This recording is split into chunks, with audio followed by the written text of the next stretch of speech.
वाह रे मुल्ला, तेरा जवाब नहीं। मुल्ला नसीरुद्दीन को कौन नहीं जानता। उनके अपने मजाकिया स्वभाव से समझाने की आदत दुनिया में बेमिसाल है।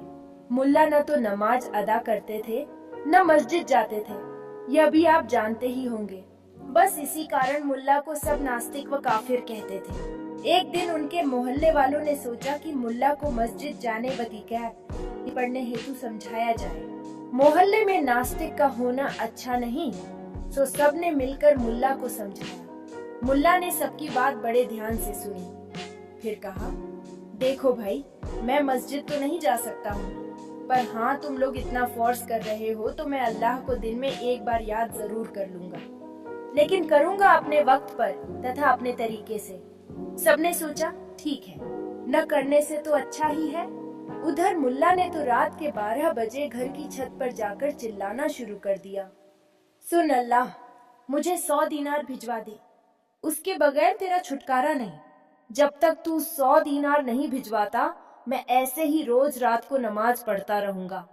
और ध्यान रखना कि पूरे 100 लूंगा, एक भी कम नहीं लूंगा। बस इतना चिल्लाकर वह सो गया। फिर तो यह सिलसिला रोज का हो गया। रोज रात को वह छत पर जाए और तेज आवाज से बात दोहराए। बात वही कि 100 दीनार भिजवा, जब तक तू नहीं भिजवाता तब तक रोज ऐसे ही नमाज पढ़ता रहूंगा। यह अजब नमाज हुई, और वह भी ऐसी अजब कि मोहल्ले वालों की शामत ही आ गई। उनकी रातों की नींद हराम हो गई।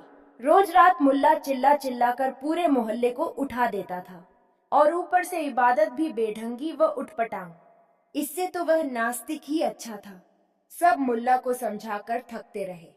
अपनी भूल सुधारने हेतु उन्होंने मुल्ला को इबादत छोड़ने हेतु भी कहा, परंतु मुल्ला अड़िग था। उसने स्पष्ट कह दिया कि एक बार शुरू कर दी तो कर दी। अब तो इसे अल्लाह ही 100 दीनार देकर छुड़वा सकता है। अब अल्लाह क्यों 100 दीनार देने लगा? तकलीफ में तो बंदे थे, सो वे ही आगे आए। सबने मिलकर इस मुसीबत से छुटकारा पाने हेतु एक मीटिंग बुलाई। सुझाव काफी आए, पर उनमें से एक ही प्रैक्टिकल जान पड़ा, और वह यह कि सब मिलकर 99 दीनार इकट्ठा करते हैं, और जब मुल्ला रात को चिल्लाना शुरू करे तो वे दीनार पोटली में बांधकर उसकी छत पर फेंक देते हैं, क्योंकि मुल्ला 100 दीनार मांग रहा है।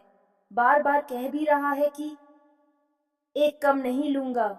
अतः 99 आए देखकर वह ठुकरा देगा, पोटली वापस फेंक देगा।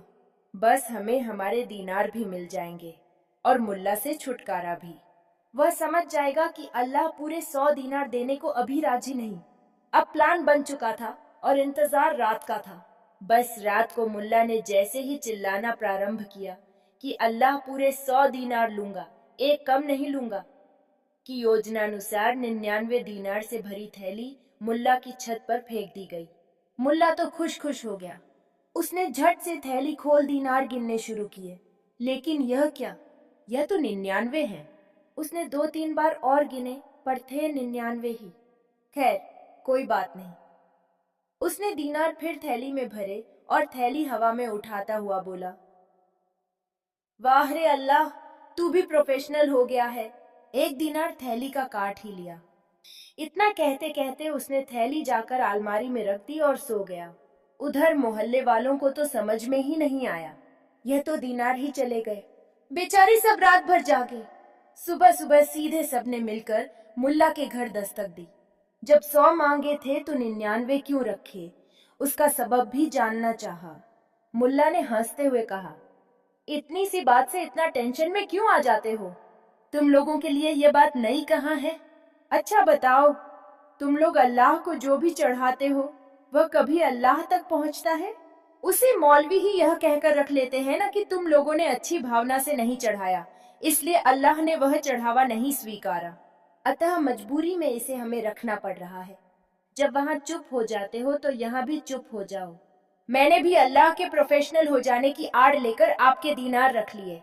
सारा मोहल्ले वालों समझे न समझे, आप समझ लो कि आप जो मंदिर, मस्जिद या चर्च में चढ़ाते हैं वह भगवान तक न पहुंचा है, न पहुंचने वाला है। और फिर वह भगवान है ही इसलिए कि उसे आपसे सिवाय शुद्ध भावना के और कुछ स्वीकार्य ही नहीं है। तो क्यों अपनी मेहनत की कमाई व्यर्थ लुटा रहे हो? उससे तो 2-4 जरूरतमंदों को कुछ दे दो। वादा करता हूँ वह अल्लाह तक पहुँच जाएगा।